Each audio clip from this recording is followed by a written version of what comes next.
di jantung hutan Lumina yang memukau, di mana setiap dedaunan berbisik melodi rahasia dan setiap bunga memancarkan keharuman yang memabukkan.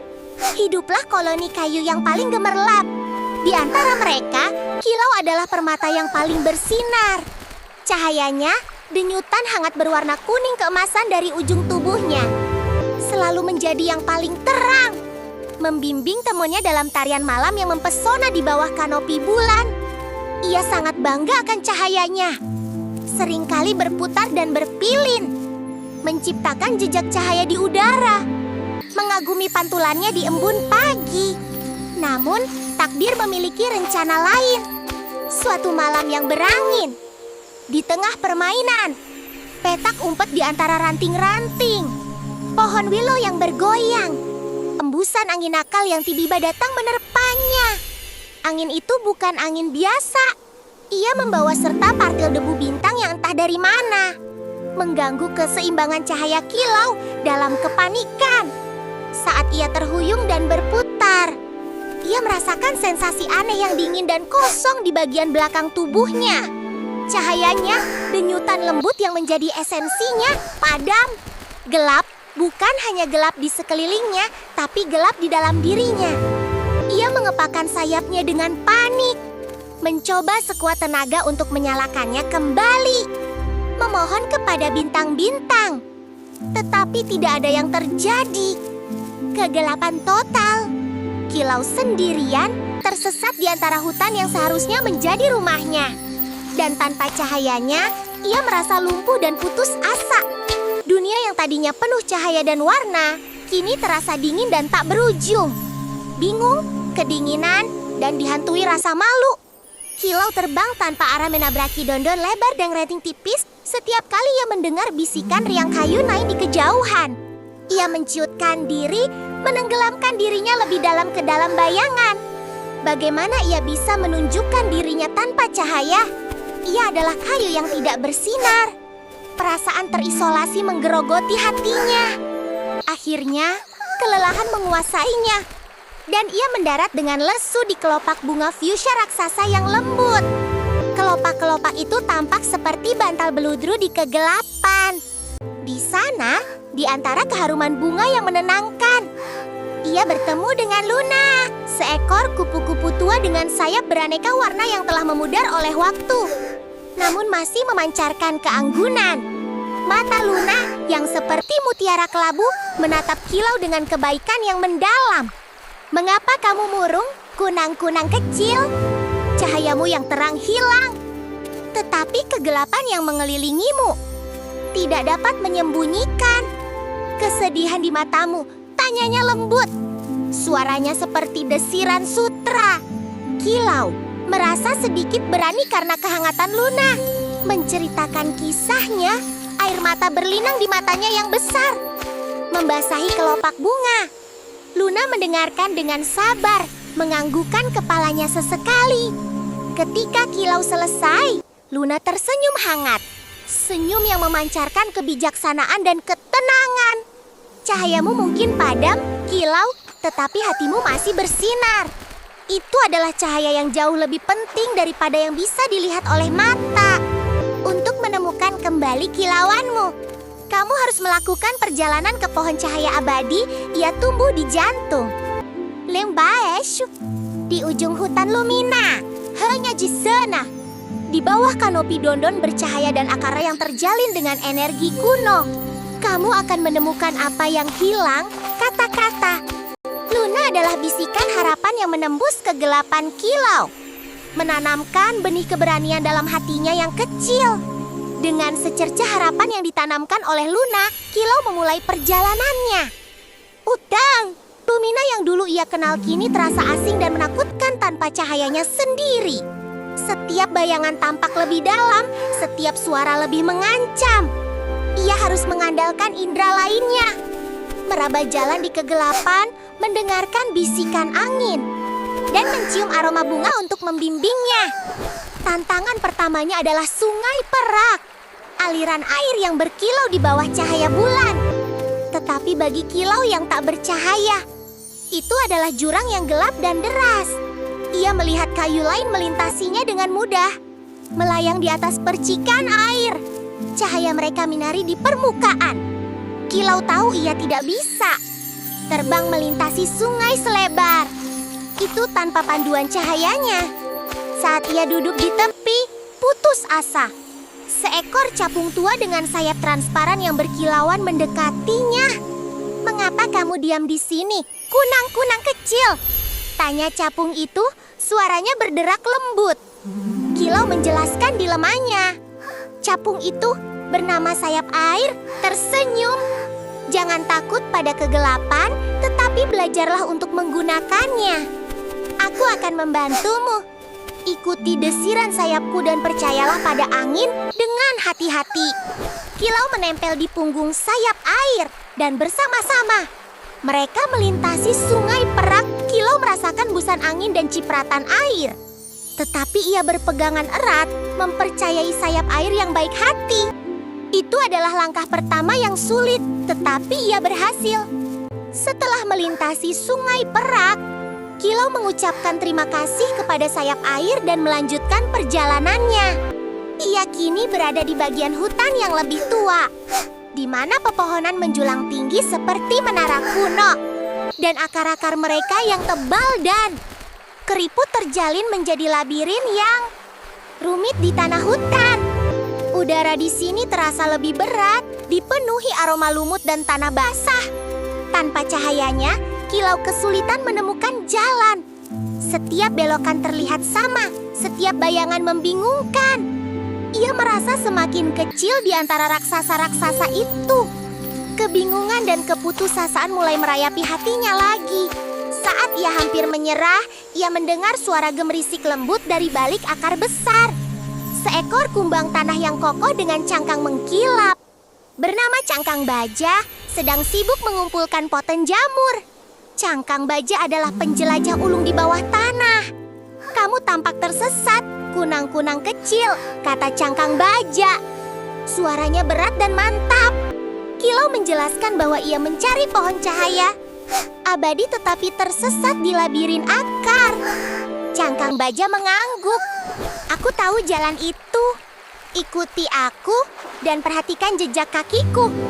Meskipun kamu tak bercahaya, matamu masih bisa melihat petunjuk dengan sabar."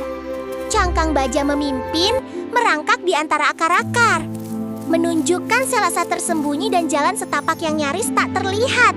Kilau, meskipun lelah, berusaha keras untuk fokus, mengikuti jejak Cangkang Baja yang tak kenal lelah. Selangkah demi selangkah, melewati rintangan demi rintangan.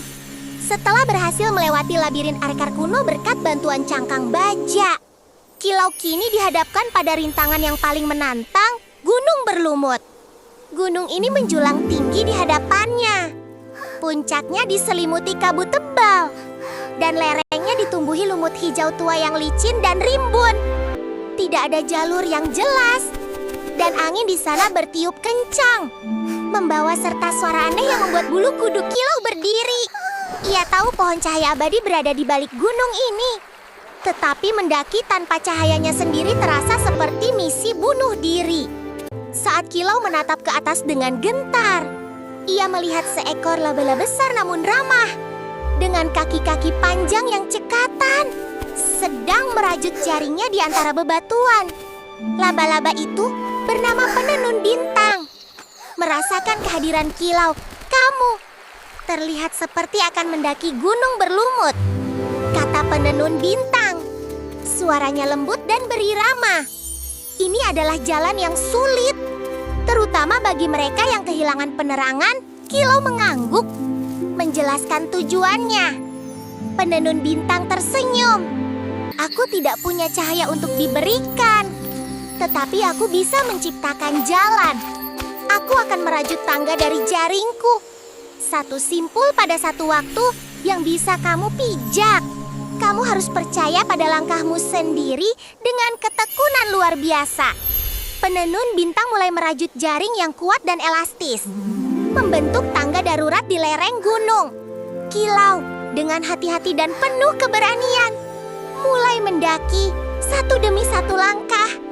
merasakan kekuatan jaring di bawah kakinya, dan merasakan kekuatan baru dalam dirinya sendiri. Ia belajar untuk mengandalkan sentuhan, merasakan tekstur lumut dan kekokohan jaring, membawa dirinya lebih dekat ke puncak.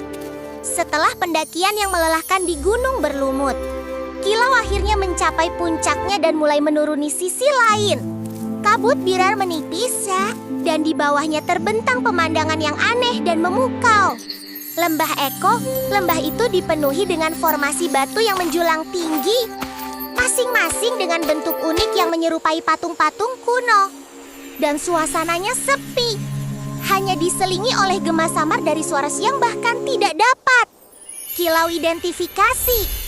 Udara di sini terasa dingin dan lembab, dan bunga-bunga yang tumbuh memiliki kelopak aneh yang tampak, memantulkan cahaya bulan dengan cara yang membingungkan. Kilau tahu ia mendekati tujuannya, pohon cahaya abadi, karena hawa kekuatan yang aneh mulai merambat di udara. Namun, lembah Eko adalah tempat yang licik.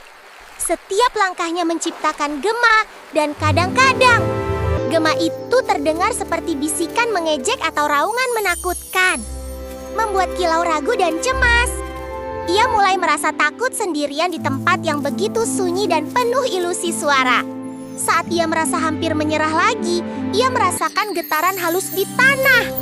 Seekor ulat sutra yang besar dan lembut, dengan mata yang bijaksana dan antena yang selalu berkedut, sedang berjalan perlahan di jalurnya.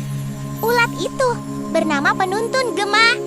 Mendekati Kilau, suara-suara di sini bisa membingungkan.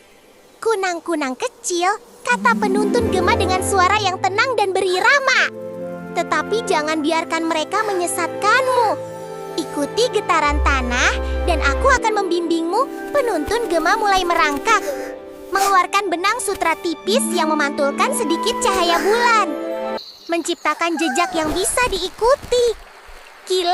Kilau merasakan getaran di bawah kakinya dan melihat benang sutra yang samar. Belajar untuk membedakan antara gema yang menyesatkan dan getaran bumi yang nyata.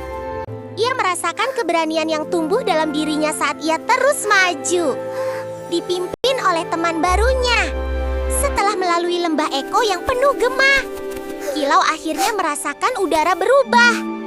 Udara menjadi lebih hangat, dipenuhi dengan aroma bangga eksotis yang belum pernah ia cium sebelumnya. Sebuah cahaya lembut, tidak seperti cahaya bulan atau bintang, mulai terlihat di kejauhan, memancar dari balik pepohonan yang menjulang tinggi. Jantung Kilau berdebar kencang. Ia tahu ia telah tiba. Berjalan sedikit lebih jauh, ia melihat pohon cahaya abadi. Pohon itu menjulang tinggi ke langit malam, jauh lebih besar dari pohon manapun yang pernah Kilau lihat. Batangnya yang berkerut memancarkan cahaya keemasan yang menenangkan, dan daun-daunnya yang menyerupai kristal zamrud berkilauan dengan cahaya internal yang lembut. Bunga-bunga yang mekar di cabang-cabangnya tampak seperti ribuan kunang-kunang kecil yang berkumpul. Ini adalah tempat yang ajaib, dipenuhi dengan energi kehidupan yang murni. Kilau mendekat dengan takjub, merasakan kehangatan yang merambat ke seluruh tubuhnya. Di pangkal pohon, duduklah seekor makhluk bercahaya, mirip dengan Kani tetapi jauh lebih besar dan lebih tua. Cahayanya memancarkan ketenangan dan kebijaksanaan. Makhluk itu adalah penjaga cahaya, penjaga pohon cahaya abadi.